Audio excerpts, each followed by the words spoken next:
दोस्तों जय हिंद।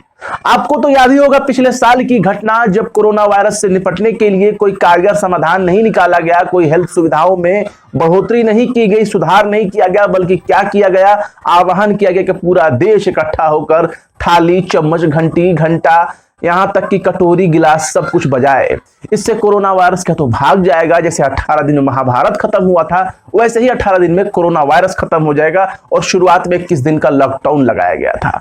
वो घटनाएं आज भी हमारे लिए एक गलती को सुधारने का प्रयास होना चाहिए था, लेकिन अभी भी हमारे देश की सरकार कुछ भी निपटने के लिए तैयार नहीं है। कोरोना वायरस की वैक्सीन आ चुकी है, वैक्सीनेशन होना शुरू हो चुका है, नेताओं, मंत्रियों, अधिकारियों को कोरोना वायरस की डोज लग चुकी है, लेकिन देश के सामान्य लोगों के लिए अभी भी कोरोना वायरस से निपटने के लिए टीका लगाने का कोई भी शुरुआत नहीं किया जा रहा है। हालात ये है कि विदेशों में सप्लाई किया जा रहा है, अपने ही देश के लोग कोरोना वैक्सीन के लिए तरस रहे हैं। दवाओं के लिए लंबी लाइनें लगी हुई हैं, अस्पतालों में बेड खाली नहीं है, मरीज एम्बुलेंस में मर रहे हैं। लेकिन देश के मंत्रियों का क्या हाल है, आप मध्य प्रदेश में देखिए, जहां मामा शिवराज की सरकार है। उस शिवराज की सरकार में जो मंत्री हैं, पर्यटन मंत्री, उन्होंने एक नया कारनामा किया है। एयरपोर्ट में बैठ करके वहां पूजन पाठन कर रही हैं, पूजा कर रही हैं कोरोना वायरस को भगाने के लिए। और क्या नाम है, जरा इन पर गौर करिए।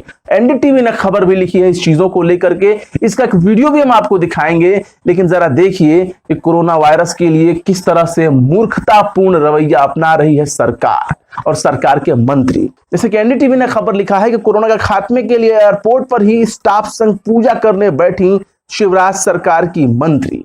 और ये घटना इंदौर की है, जहां दिन दूनी रात चौगुनी कोरोना वायरस के मामले बढ़ते जा रहे हैं। अनियंत्रित हो चुका है इंदौर में। इंदौर एक बहुत ही साफ सुथरे और समृद्ध शहरों में शुमार है मध्य प्रदेश के, लेकिन वहां हालात बेकाबू हैं।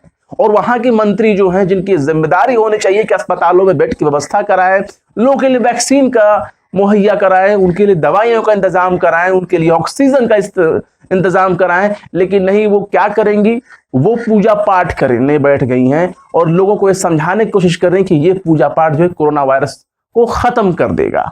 यानी कि जो वैज्ञानिक आधार पर जो दवाएं तैयार हो रही है वो बेकार हैं। और जरूरी था कि क्यों ना जो बड़े बड़े मंत्री हैं वो भी इन्हीं के साथ बैठ जाते ताकि कोरोना वायरस जड़ से खत्म हो जाता। और खबर देखिए क्या है। मध्य प्रदेश की पर्यटन मंत्री उषा ठाकुर ने इंदौर में देवी अहिल्याबाई एयरपोर्ट पर कोरोना महामारी खात्मा हो, इसके लिए मां अहिल्या प्रतिमा के सामने विशेष पूजा की। पूजन के दौरान एयरपोर्ट की डायरेक्टर आर्यमा सन्यास समेत अन्य स्टाफ भी मौजूद थे। यानी कि देखिए, एयरपोर्ट अथॉरिटी जो है, कैसे उसने इनको जो है कोरोना भगाने के लिए इनको परमिशन दे दिया, वो तो आप समझ सकते हैं। जिसकी सरकार हो, जिसकी सत्ता हो, वो कुछ भी करवा सकता है। लेकिन एयरपोर्ट के जो स्टाफ हैं, उनके अंदर तो कम से कम वैज्ञानिक तर्क होना चाहिए और इन चीजों का विरोध करना चाहिए। लेकिन नहीं, वो भी हाथ जोड़कर बैठ गए। देखिए इस वीडियो में।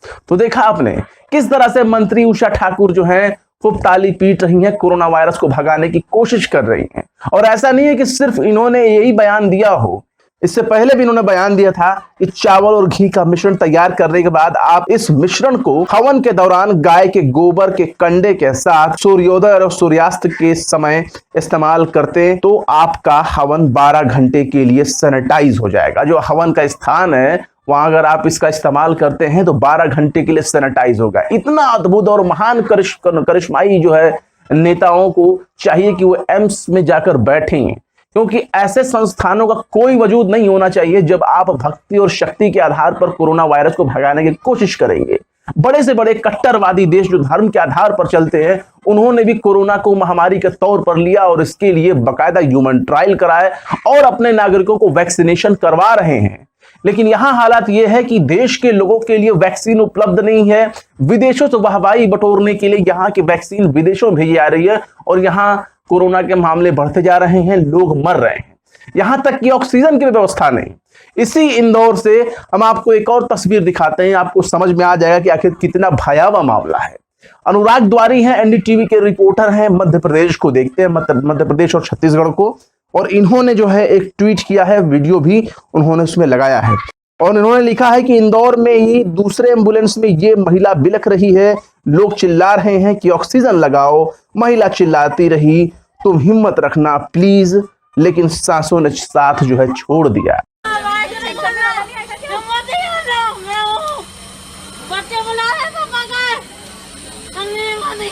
भैया भैया भैया डॉक्टर भी नहीं होगा, चेक तो करना भैया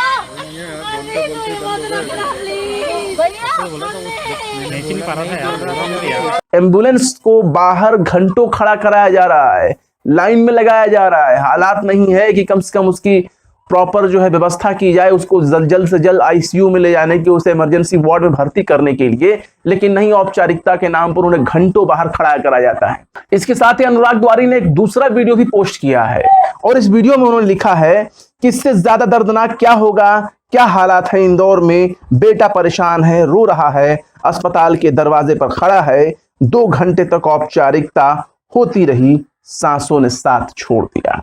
देखिए इस वीडियो में। कमजोरी वही हो गया, क्योंकि इनको ब्रेन क्लॉटिंग की प्रॉब्लम थी तो दूर हो गई।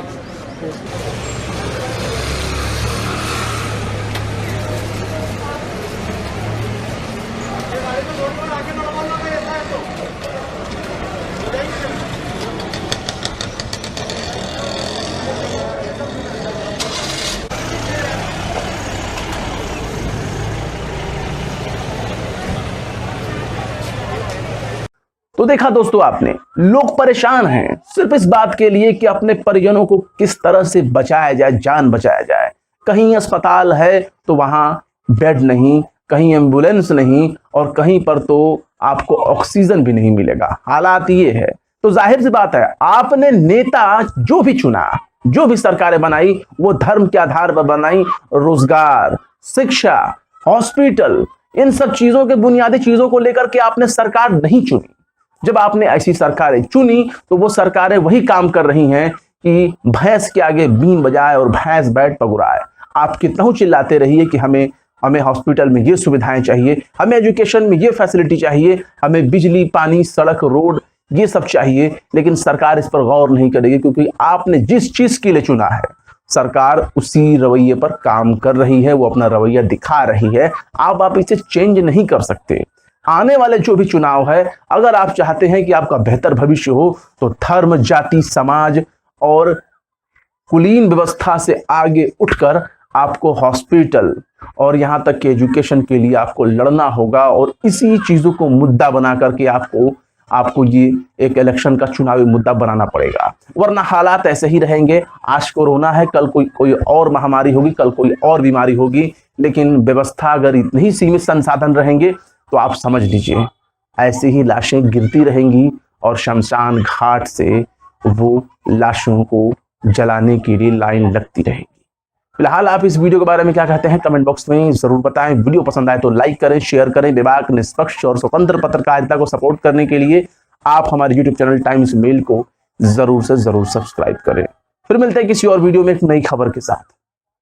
जय हिंद।